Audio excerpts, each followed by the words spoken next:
இந்த மாவட்டத்தில் ஒருத்தர் இருந்தார், அமைச்சர் செந்தில் பாலாஜி. அவரை பத்தி சொல்ல வேண்டிய அவசியமே இல்லை.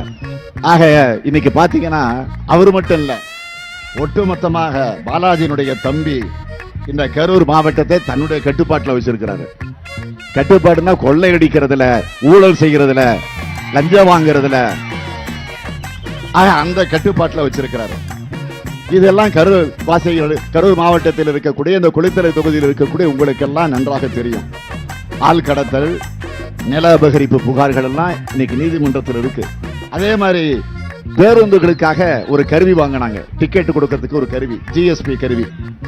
அந்த கருவியில ஊழல் நடந்திருக்குன்னு சட்டமன்றத்தில் நான் தான் ஆதாரத்தோடு எடுத்து பேசினேன். இது வரைக்கும் முறையான மறுப்பு கிடையாது. செந்தில் பாலாஜிக்கு ஜாமீன் கொடுக்கப்பட்டதை முதலமைச்சர் மு.க.ஸ்டாலின் வரவேற்றுள்ளார். முதலமைச்சரின் சமூக வலைதள பதிவை தற்போது பார்த்துக் கொண்டிருக்கிறோம். உன் தியாகம் பெரிது, உறுதி அதனினும் பெரிது என்று முதலமைச்சர் மு.க.ஸ்டாலின் குறிப்பிட்டுள்ளார். ஆருயிர் சகோதரர் செந்தில் பாலாஜிக்கு 471 நாட்களுக்கு பிறகு உச்சநீதிமன்றத்தால் பிணை கிடைத்திருக்கிறது என்று முதலமைச்சர் மு.க.ஸ்டாலின் குறிப்பிட்டுள்ளார். உன் தியாகம் பெரிது, உறுதி அதனினும் பெரிது என்று முதலமைச்சர் குறிப்பிட்டுள்ளார்.